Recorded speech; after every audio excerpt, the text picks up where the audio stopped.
السلام عليكم ورحمة الله وبركاته. أبنائي طلبة وطالبات الصف الثاني الإعدادي، أهلا وسهلا بيكم يا شباب. النهاردة نحل مع بعض تدريبات درس من سقور الوطني محمد مبروك، كتاب الامتحان عربي تانية إعدادي من صفحة 43 لصفحة 51، تدريبات الدرس كله. لايك وشير واشتراك في القناة يا شباب. يلا بينا ونقول بسم الله. صح وخطأ التحق الشهيد محمد مبروك بجهاز مكافحة المخدرات بعد تخرجه. هتقول له خطأ، ده بجهاز أمن الدولة. تجلت إنسانية الشهيد محمد مبروك في حنانه على أسرته. صح. التواضع والتفاني في العمل من أهم السمات اللي ميزت الشهيد محمد مبروك. هتقول له صح. نفذت الجماعات الإرهابية العديد من المخططات في وجود محمد مبروك. هتقول له خطأ، ده بالعكس هو أحبطها. علمنا محمد مبروك إن حب الوطن بيكون بالأفعال لا بالأقوال. صح. هنا الفكرة الرئيسية هتقول له التفاني في أداء الواجب الوطني. التفاني في أداء الواجب الوطني. طب هو عايزنا هنا أفكار فرعية. تقول له نشأة محمد مبروك، حب محمد مبروك لأسرته، إحباط الأعمال الإرهابية. دي الفكرة الثالثة. الفكرة الرابعة استشهاد محمد مبروك. طيب اقرأ ثم أجب. في صباح يوم ربيع مشمس كانت زهور الياسمين تتفتح في حديقة صغيرة بتنثر عطرها في الهواء. يجلس العم أحمد على مقعده الخشبي يتأمل الأطفال وهم يلعبون ويسترجع ذكرياته عن أيام شبابه. كانت الضحكات بتملأ الفضاء وأصوات الطيور تغني في الخلفية، وهو ما يخلق جو من السعادة والطمأنينة. في تلك اللحظة أدرك العم أحمد أن الحياة رغم تقلباتها لا تزال تحمل جمالا في بساطتها. الجو العام اللي بيحاول الكاتب ان هو يخلقه السعاده والتفاؤل. الكلمات اللي استخدمها الكاتب اللي بتدل على الوصول للجو ده عندك اهو. قال لك في صباح يوم ربيعي مشمس، قال لك الضحكات بتملأ المكان، الطيور تغني في الخلفيه اهي، قال لك جو من السعاده والطمأنينه. خلاص. لا تزال تحمل جمالا في بساطتها. كل دي يا حبايبي بتدل على السعاده والتفاؤل. يلا تعالى مع بعض على صفحة 44.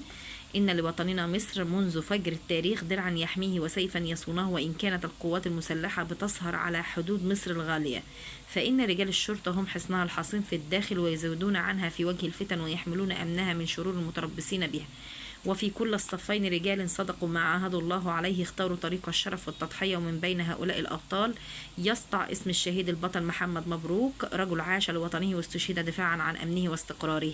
التحق الشهيد محمد مبروك بكلية الشرطة وتخرج فيها عام 1995، ثم التحق بجهاز أمن الدولة عام 1997، واتسم بالهدوء والتفاني والتواضع وحسن الخلق.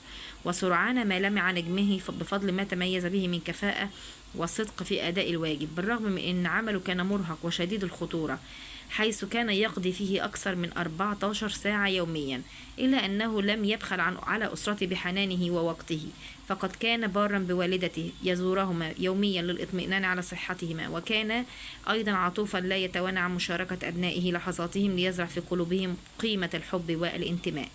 اختار يا حبايبي المربي التفاني اللي هو بذل الجهد. يتوانى يتأخر، عكسها يتأخر. معنى يتوانى اللي هو يتأخر. مضاد الحصين عكسها المستباح. من الكلمات اللي ساعدت على الوصول العام للجو العام للفقرة هتقول عاش لوطنه والانتماء. حدد مهام رجال الشرطة كما تفهم من الفقرة. عندك اهو يا شباب، قال لك رجال الشرطة هم حصنها الحصين في الداخل ويزودون عنها في وجه الفتن ويحمون أمنها منها من شرود المتربصين بها. طيب هنا بيقول لك صح وخطأ. اختار البطل محمد مبروك طريق الشرف والتضحية. صح. كان عمل محمد مبروك مرهقا وشديد الخطورة. صح. حدد الفكرة اللي بتدور حولها الفقرة. هتقول له سمات محمد مبروك. استنتق القيمة المتضمنة من قوله استشهد دفاعا عن أمنه واستقرار، بتدل على التضحية. طيب يحميه ويصون بينهم يحميه ويصون بينهم ترادف. طيب علاقة عبارة بفضل ما تميز به من كفاءة بما قبله تقول له تعليل. رجال الشرطة هم حصنها. تشبه رجال الشرطة بالحصن، وغرضه التشبيه يا شباب، والتشبيه غرضه جعل الوصف أكثر جاذبية وإثارة خيال القارئ. جعل الوصف أكثر جاذبية وإثارة خيال القارئ. صفحة 45. رصد اللي هي المراقبة. المهيبة عكسها الحقيرة، جمع فريسة فرائس. علاقة قوله مما جعلهم يسعون بما قبله دي نتيجة. اغتيال الأيدي الغادرة للشهيد محمد مبروك. علل ليه رقم 1 في جيم. تعالى كده هتقول له اهو ليه بقى. هتقول له لأن هم كانوا بيسعوا، لأنه هو كان الشاهد الوحيد اهو، أصبح شاهدا رئيسيا في قضية التخابر الكبرى المتهم فيها قادة الجماعات الإرهابية، مما جعلهم يسعون لإسكات صوته قبل أن يدلي بشهادته أمام المحكمة. عشان كده حاولوا إن هم يموتوه. طيب القيمة المتضمنة في قوله أصبح مثلا أعلى للعديد من مرؤسيه، هتقول له القدوة الحسنة، دي إن دلت فهي بتدل على القدوة الحسنة، هو كان قدوة حسنة للناس. طيب استنتج الجو العام، هتقول له التضحية من أجل الوطن. في رأيك هل ترتبط تضحيات الشهداء بالارتقاء بالوطن؟ هتقول له أيوة طبعا نعم. طيب وضح إجابتك، هتقول له بترتبط بالفخر. دي صفحة 45 أهي. يلا بينا على صفحة 46. صفحة 46 بيقول لك المحن اللي هي الكرب والشدائد. قضى، هتقول له مات. مضاد الإيثار الأنانية، جمع أهل أهال. علاقة قوله بل تجعلهم أكثر عزما بما قبلها، هتقول له توكيد. الجو العام اللي اتضح من النص، هتقول له الفخر والامتنان لرجال الشرطة. عدد الادوار اللي يقوم بها رجال الشرطه كما تفهم من الفقره عندك اهي. قال لك ايه؟ قال لك رجال الشرطه بيكفوا كالحصن المنيع، بيسهرون على امن البلاد وسلامه العباد، ويطاردون الجريمه ويحمون الارواح ويحفظون النظام. دي يا شباب رقم بقى اهي. طيب على ما يدل قوله لا يغمض لهم جفن، بيدل على اليقظه. طيب هنا بيقول لك استنتج من الفقرة ثلاث من القيم المتضمنة، تقول الشجاعة والإيثار والتضحية. استخرج من النص تشبيه وحدد أركانه، هتقول له رجال الشرطة كالحصن المنيع. أنا هنا شبهت رجال الشرطة، ده المشبه، شبهتهم بالحصن المنيع، ودي أداة التشبيه، وغرضه هتقول له جذب انتباه القارئ وإثارة ذهنه وتشويقه، له جعل الوصف أكثر جاذبية وإثارة خيال القارئ. طب يلا هنا بيقول لك الفقرة دي معنى دليل، يعني شاهد تراجع وانسحب، هتقول له مع عكسها تقدم. كلمة جمعها خطاه، هتقول له خطوته. طيب هنا بيقول لك مفرد الكف، هتقول له كلمة مفردها الكف، هتقول له الأكف. هنا جمع جملة تعليلية ما قبلها، تقول له لأنه كان مؤمن إن القائد الحق بيسبق جنوده. مؤمنا إن القائد الحق بيسبق جنوده. الصفات اللي تحلى بها الحوثي في مواجهة العناصر الإرهابية، هتقول له الشجاعة والإيمان، وإيه كمان؟ الإيمان بالواجب والتضحية. الشجاعة والإيمان بالواجب والتضحية. طيب استنتج القيمة المتضمنة في قوله كان فارسا يتقدم الصفوف، هتقول له الشجاعة والقيادة. الشجاعة والقيادة. صح وخطأ. وقعت مواجهة المقدم الحوثي مع العناصر الإرهابية في صعيد مصر، تقول له خطأ. الوطني الذي تضحى، الوطن الذي تضحي من أجله الأجيال، الذي ضحى من أجله الأجيال باقي عبر مر الزمن، تقول له صح. قدر المصريون تضحيات المقدم الحوثي وارتفعت الأكف بالدعاء له، صح. هنا استنتج ملامح الجو العام للنص، تقول له الفخر والاعتزاز بشجاعة الحوثي، وعندك الكلمات الدالة عليه في النص اهي. قال لك كان فارسا يتقدم الصفوف، لا يخشى الموت ولا يتراجع امام الرصاص. دي رقم واحد في دال الكلمات اللي بتدل على الفخر والاعتزاز. قال لك هنا روحه طواعية، بذل روحه طواعية. خلاص. طيب هنا بيقول لك ميز علاقة قوله ولهذا بذل روحه طواعية بما قبلها، تقول له دي نتيجة. طيب انا عندي دي صفحة 47. يلا بينا على صفحة 48. صفحة 48 بيقول لك هنا هرعوا بمعنى أسرعوا، مذعور عكسها مطمئن، شهيد جماعة شهداء.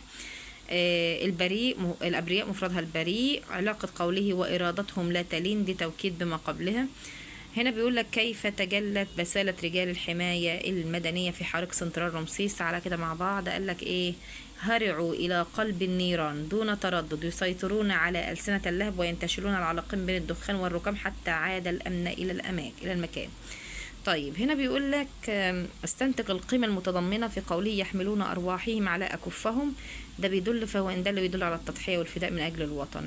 على ما يدل قوله عقول بتزن الموقف بدقة وحكمة في الفقرة الأولى، بيدل على الوعي والحكمة والاحتراف في أداء المهام. الوعي والحكمة والاحتراف في أداء المهام أهو يا حبايبي. قال لك هنا جملة لأنهم بيدركون أن رسالتهم أعظم من الخوف، دي علاقتها بما قبلها تعليل.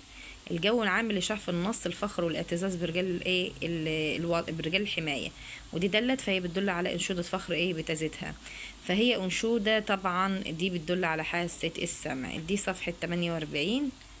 تعالى بقى على صفحة 49.